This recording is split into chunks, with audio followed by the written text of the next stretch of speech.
Hello, and welcome to the podcast, An Intelligent Look at Terrorism. I'm your host, Phil Gurski, President and CEO of Borealis Threat and Risk Consulting in Ottawa, Canada. Today's episode is episode 16, and I have a treat for you today.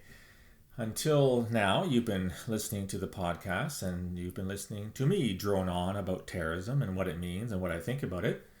And today's episode is going to be slightly different in that I have somebody else doing the recording with me.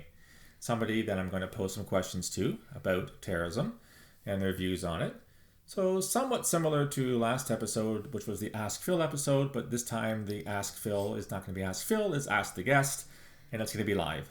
So I want to welcome to this podcast my very special guest, happens to be my daughter Erin. So welcome Erin to the podcast. Say hi to the podcast world.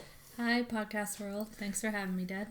And so we're going to have a conversation about terrorism. And the reason why I wanted to bring Erin in is that here's somebody who obviously is very close to me, but somebody who has not worked in terrorism or counterterrorism. And the purpose of this episode is to gain some insight understanding as to what somebody who does not have a specialization in terrorism thinks about terrorism. So we're going to have a dialogue. I've got some questions prepared. And I gave these to Erin in advance, and she's had some time to think about them. So let's just see how this episode goes. So the first question I have for you, Erin, is going way, way back to the events of 9/11. First of all, how old were you when the 9/11 occurred? I had just turned 12 that July. And so where were you in your lifespan when you were 12 years old? I was in grade 7 at a local high school here. Okay, so the first substantive question is, what are your memories of 9/11? What do you recall from that day? I actually have what I think is a very clear memory of that day.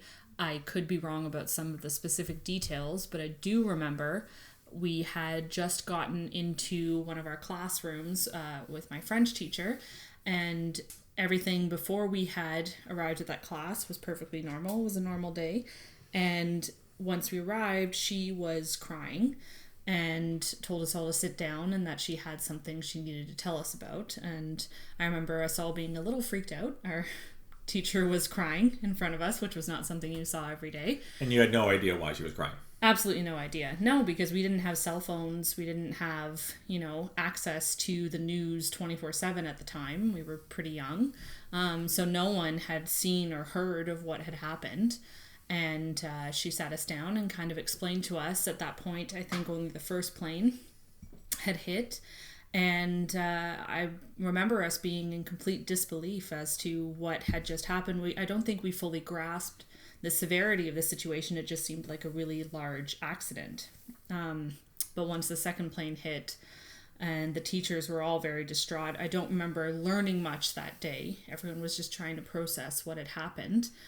And I remember after school walking home with one of my good friends, and I actually ended up going to her house instead because my dad was not going to be coming home. So I went to her house until my mom was home so that I wouldn't be home alone, basically. So the first plane hit, and this is clearly your teacher was crying because the first plane had hit. And then a half an hour or 20 minutes later, the second plane hit. I remember where I was at the time. I was working at CSIS, and we were watching television screens as to what had happened. And like you just mentioned, we thought it was some kind of a freak accident or a tragic accident in which a plane had veered off course or lost control or whatever. And then as I'm sitting there looking at TV screens, we see the second plane come in and basically deliberately drive into the other tower. And at that point, we know it's not an accident. It's either an incredibly freak, 2 accidents in a row, there's something more serious to it. Is that kind of your memory of that day from your perspective when you were made aware that in fact this was not an accident, this was something more serious?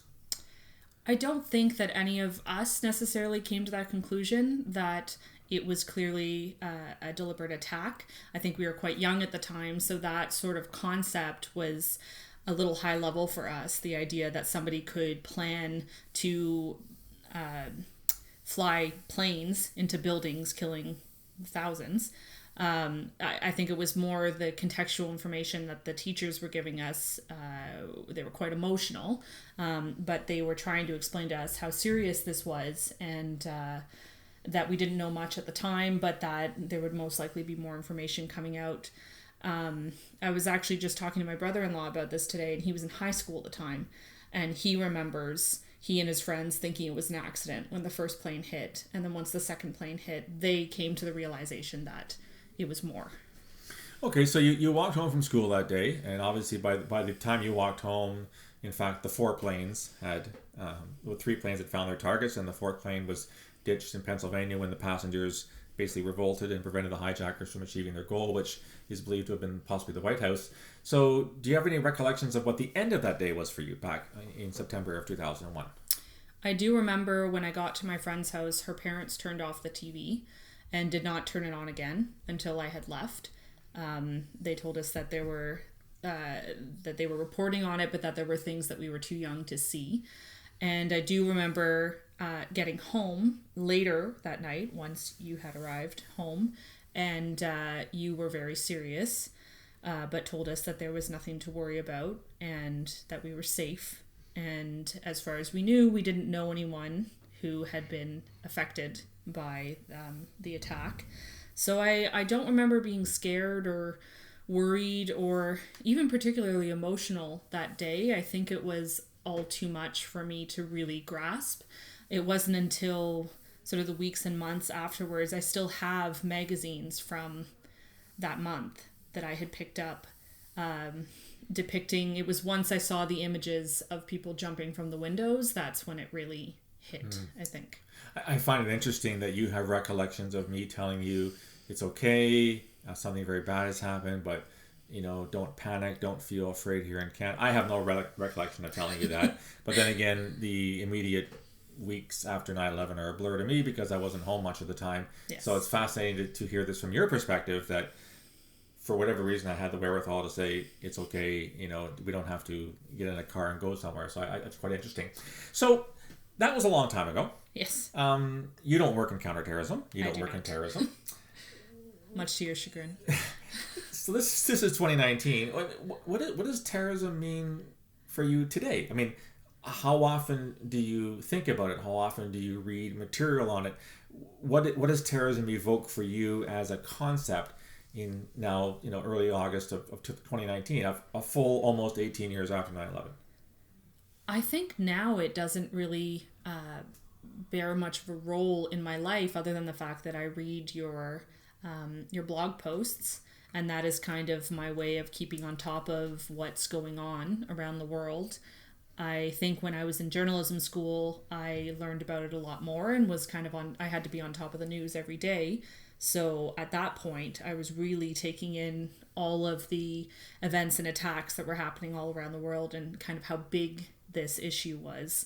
Whereas now, it's not something I think about on a regular basis. I think most people of my generation are now kind of more struck by the issue of gun violence in the States, or of the Me Too movement, or there's all kinds of other sort of crises that we are helping to find solutions to, and terrorism is not really on that radar anymore.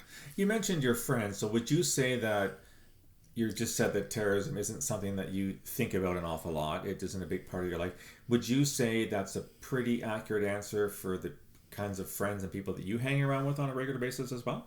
I would say so, yes. And I think it also helped with my friends that they had a connection to me, and I had a conduit to somebody who was working in counterterrorism. So I was often the one letting people know that, no, it's fine, there's no threat to us. Yes, I know that's scary that happened when you have things happening in Madrid and in Paris and in London. But I was often one of the members of our group that would just kind of bring people back to a realization that doesn't mean we're in danger. I do remember when you and I were in Paris, we just missed quite a large attack. That happened, I think, while we were on the plane. Exactly, coming in home. November of 2015, the Bataclan theater attacks, yeah. And I do remember that really striking me, that we were so close to being in the vicinity of a terrorist attack. And I also remember I had a friend of mine who was in London during the subway bombings. The 7/7 bombings, okay. Yeah. In 2005. And so I remember messaging him and making sure he was okay. And I do have friends internationally who will check in as safe when there's an attack in their vicinity. That actually leads nicely into the next question. You talked about how you were able to frame things in such a way that you didn't have to panic. You were able to contextualize things. So, in 2019, in Canada has been relatively not completely immune from terrorism, but terrorism is a rare occurrence in this country. Of course, we had the 2 attacks in 2014, 2 days apart, one here in Ottawa. I'd be really fascinated to hear what you thought about the attacks on Parliament Hill in October of 2014. We'll get to that in a second. But generally speaking, given that Canada is not beset with terrorism to the same scale that, for example, Paris or London have been, or God forbid, Somalia, Afghanistan, Nigeria, Pakistan, etc., how worried are you as a Canadian, and in a general way, about the threat of terrorism here in Canada? I would say in Canada, not at all. It's not something that ever comes to mind when I'm making any kind of plans to go out to crowded festivals or Canada Day or anything where there's going to be a large amount of people. I don't ever think about that type of attack happening or affecting. So it's a non-factor. It's a non-factor. I do think about it because I do enjoy traveling quite a bit, and it does cross my mind when I'm going to a larger metropolis such as London or Paris. I think I'm a little bit more on my guard when I am traveling to those places. Would you go as far in considering travel to foreign lands about, let's say, consulting what Canada, because Canada will have a threat level that is out there, both for Canada as well as the Global Affairs Canada website will have warnings that maybe you should avoid travel to a certain area.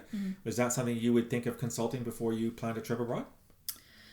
I don't think it's an instinct that I have, but I am reminded by my mom to do that whenever I am going on a trip. So I do actually check it. And interestingly enough, Amnesty International just put up a warning about traveling to the States based on gun violence. Gun violence, right. So there are all kinds of things that can happen when you're traveling, right? And especially when you're somewhere that's unfamiliar. And if you seem to be a tourist, there are always threats. But I would say most of the trips I've gone on, the threat level is generally not something that worries me. So the fact that Canada has an official threat level, it's a 5-scale system ranging from low to, I guess, urgent. It has been at medium or the midpoint scale since the attacks in 2014, which again we'll get back to in a second. So the fact that Canada's been at medium for the past 5 years is really of no relevance to you.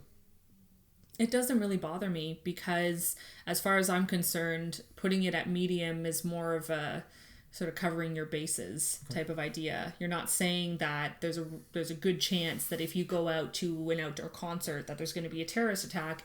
You're saying that there have been threats in the past, there have been plots that have been dismantled, and that there is a chance that something could happen, but not that it's something that we should really be taking into consideration if we're going to be leaving our houses. Right. So I've already asked you about 9/11, and I wasn't planning on asking this, but it's come up in the conversation. Do you have distinct memories of October 22nd, 2014, when Michael Zahav-Bibeau approached the National War Memorial, which of course is an iconic symbol in downtown Ottawa. He had a shotgun and he fired and he killed Nathan Cirillo, the corporal who was on honor duty at the time. Got back in the car, drove to Parliament Hill, tried to storm the centre block of Parliament, got as far as the lobby and was shot dead by the RCMP/Parliamentary Guard. Do you have any distinct memories of that day?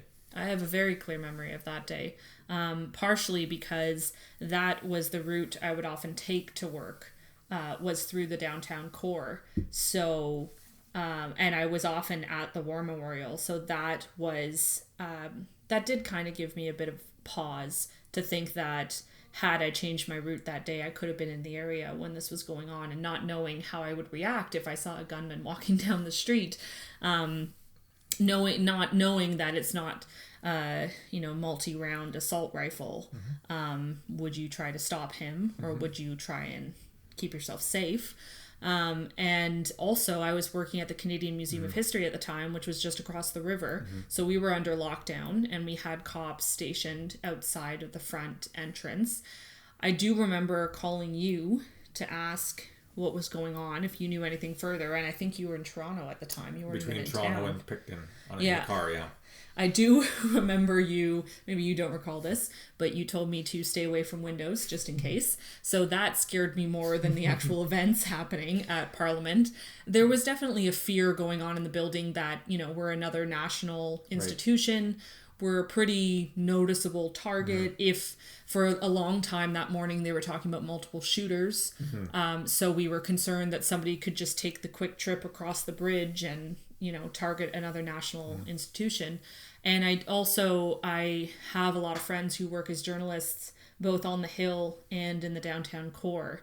So when we were receiving news that there could be multiple shooters stationed on rooftops, I remember texting quite a few of my friends, just making sure they were inside, that they were safe, that, there weren't sight lines to the nearby rooftops. So it was quite terrifying. And 2 of the bridges closest to Parliament were closed after that. So by the time I walked home, I walked the long way. So you would have been 25 when the attacks took place on Parliament Hill. Just turned 25. Yes. For those who are not familiar with the events back in 2014, as Aaron said, the incident itself was over in a matter of minutes, but because some witnesses had seen someone running away from the National Cenotaph, there was the suggestion or conclusion that there was a second gunman, and that in fact there may have been the possibility of further attacks, which lends to what you're saying about is it possible that someone else was at large? And I know there were reports that there was somebody in the Rideau Center, which is a large shopping center, literally down the street from the Cenotaph, and this is why I think the state of alert, shall we have, or lockdown, last as long as it did, because the law enforcement had to make sure, in fact, that there was only one shooter, that he in fact had been neutralized, i.e. killed, and that there's no longer any threat. So it took a while to get that confirmation, as it usually does. I think law enforcement tries to err on the side of caution, and rather than give the all clear within minutes, they want to make sure that everything is okay. And you're absolutely right. Ironically, it's as somebody who looked at domestic Islamist extremism for as long as I did, the one time when what I've been analyzing, talking about for years was actually happening. I was in a car driving from a briefing of Toronto Police to a briefing of the OPP, the Ontario Provincial Police, for whom I later ended up working. And I was 400 kilometers away from where all the action was, and it was quite frustrating from my perspective. Sort of a more general question. I think I know the answer to it, but given that you don't have an inordinate fear of terrorism, given that you don't worry about terrorism threat levels, it's not the kind of thing that you would worry about going to a concert downtown or going to Blues Fest or whatever kind of thing, what priority do you think the Canadian government should give to counterterrorism in 2019? Amongst all the priorities that the Canadian government at the federal or municipal or provincial levels has to deal with. In other words, do we give it enough attention, too much attention, just the right amount of attention? I think right now it seems like it's not being given the top level of attention as it once was. You're seeing a lot more about Indigenous reconciliation and equal rights for different genders, sexual orientations, ability levels. And so I think that as it stands right now, it's not the highest priority, and I think that's the way it should be. I mean, just from knowing what some of the things that you have worked on, probably very few of the things, it seems to me that there haven't even been that many foiled attacks in Canada. So it doesn't seem like it should be the priority of the Canadian government, because it's really not our highest threat right now. And I think there's a lot of issues that should be dealt with first, and should the terrorist threat change, then maybe we can reprioritize at that point. But I don't think, well, at least for most people I know, counterterrorism is not on their list of things that the government should be most concerned about. Right. I guess a good example would be the current opioid crisis in Canada, which has killed thousands of people in the past couple of years. And, even by the largest definition of terrorism, and by that I mean if you throw in the attacks in Quebec City in January 2017, which the perpetrator, Alexandre Bissonnette, who pleaded guilty, was never actually charged with terrorism. He was charged with murder, but if you count that as a terrorist attack, we've had 8 deaths in 18 years. So that's less than it's less than one every 2 years. And so it's a valid question as how much of a priority should something which causes 8 deaths in 18 years versus something which has caused thousands of deaths in 2 years, meaning the opioid crisis. So I think that's a very, very valid way of looking at it. The last question I want to ask, and this is something that I just find quite fascinating, is that you are the daughter of somebody who worked for CSIS, and not only just worked for CSIS, but was heavily involved in counterterrorism for the better part of 20 years as an analyst. I wasn't here a lot of the time. Certainly the week of 9/11 I wasn't around, but also having traveled, as you're aware, to various countries to meet with counterparts about and get their views on terrorism, et cetera, et cetera. Yeah. What kind of impact did that have, given that I didn't really, you knew I worked for CSIS, it wasn't something that I hid. Yeah. What did that mean to you, if anything? And was it scary? Was it reassuring? Was it, or just, it's just my dad. He just happens to have a day job and he doesn't talk about the details, but yeah, I know what he does. Well, I think on the lighter side, it was kind of neat that all my friends thought you were James Bond. I mean, that was very, very far from the truth. Trust me. That was a neat, fantasy to encourage. But I think apart from that, I found it very comforting because you were as open as you could be with us kids about how realistic it was that there was a danger of terrorism in our lives. And I think that most of my friends were only getting that type of information from the news, which was often quite dark, or from their parents who didn't necessarily understand what was going on and they were just getting it from the news. So I think getting that information from you really kind of is the reason I'm not overly concerned about being caught up in a terrorism attack. I recall you at some point telling me that there was more of a chance of me tripping outside and drowning in a puddle than there was of me being caught up in a terrorist attack. And I think that has really driven the way that I live my life, and that I don't shy away from experiences because of the tiny chance that somebody might attempt to attack whatever event I'm attending. So I didn't succeed in scaring the bejesus out of you, kind of thing. You did not. That was not your tactic, which I very much appreciated. Well, I don't know if you ever heard this, but our trip to Paris, which was in November of 2015, like you said, we actually left Paris the day of the Bataclan attacks. Mm-hmm. The day after the attacks in Paris, a school board in Alberta canceled a school trip to Paris based on the terrorism fear, and I wrote at the time, actually, there's no safer city on the planet than Paris the day after a terrorist attack. Yeah. Because there's a gazillion cops in the streets with some very serious weapons. And if there were to be a second attack or a third attack, these guys probably wouldn't succeed because there is such massive firepower by police. So it's to me, it's very comforting that you haven't become this paranoid, sit in the corner and whimper kind of person because of the fact that I worked in counterterrorism and had a lot more knowledge about this thing, but in fact have a more, I would say, realistic and a more sanguine view of the threat to terrorism in Canada and abroad. So thank you. That was really interesting. It was interesting to hear a very different perspective on things. For those of you who are listening, this is hopefully not the last. I have some other people in mind who I want to interview for the podcast. So thank you, Erin, for agreeing to do this. My pleasure. So to those are listening, this is the end of podcast 16. And I just want to remind you as to where you can find this podcast. There are versions on Apple, on Google, on Podbean, on YouTube, on Facebook, on Twitter, and on LinkedIn.